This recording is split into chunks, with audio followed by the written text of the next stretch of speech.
A daily battle is being fought by most Sri Lankans, the battle to make ends meet. Prices are rising so fast, many are wondering how they will feed their families. I'm working now. The salary is not enough for us because all the things are gone up.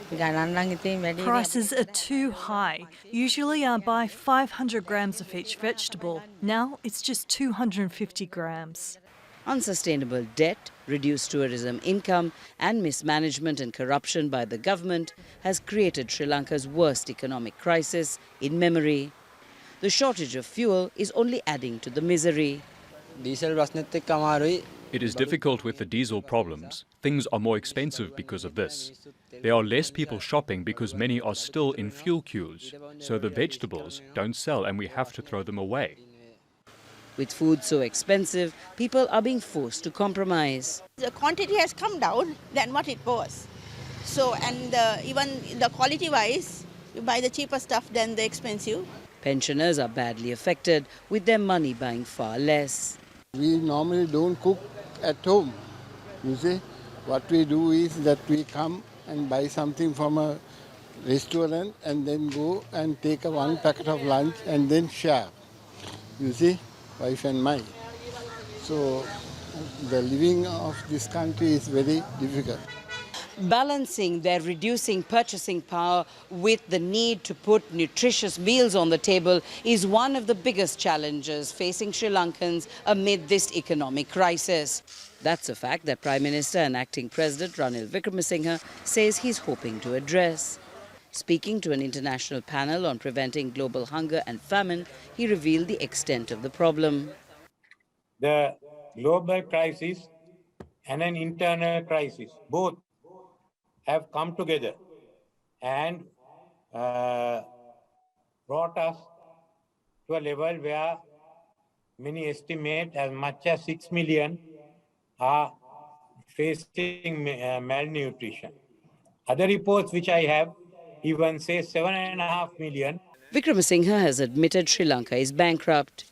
So whoever Parliament votes in as a successor to Gotabaya Rajapaksa will have to solve the country's economic crisis before it becomes a humanitarian one.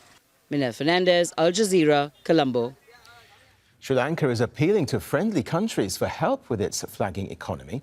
India has extended a new credit line worth $55 million for fertilizer imports. China has announced assistance worth $73 million for the supply of essential goods, but has stayed silent on Sri Lanka's request to defer the loan repayment. Colombo is also seeking an IMF bailout package to tide over the worst economic crisis since independence. Eran Wickremaratne is a Sri Lankan Member of Parliament and the former State Minister of Finance. He says the country needs both short and long-term financial support. The immediate challenges are there are fuel queues running into days and days. People on the streets trying to get a few liters of petroleum. Then there were gas shortages, cooking gas shortages, and then pharmaceuticals, food and fertilizer. If you were to quantify it, you need about roughly about $400 million a month on fuel and about another $100 to $150 million on gas, pharmaceuticals, food and fertilizer. So this is where assistance is needed through maybe suppliers' credits and also friendly countries actually assisting. That is to take care of the immediate issues on the streets in Colombo. The economic issue is much wider as there is a discussion with the IMF. I think with the new government in place next week, I would expect to sign an agreement, a staff-level agreement with the IMF within weeks. That would be the beginning of actually trying to turn things around. I think the impact of the IMF is certainly not instant. It's more long-term. It will give a signal to the market because we have been cut away from the debt markets. And then actually to get an IMF program approved by the IMF board, it might take several months. But this is only the beginning. So meanwhile, we have to appeal.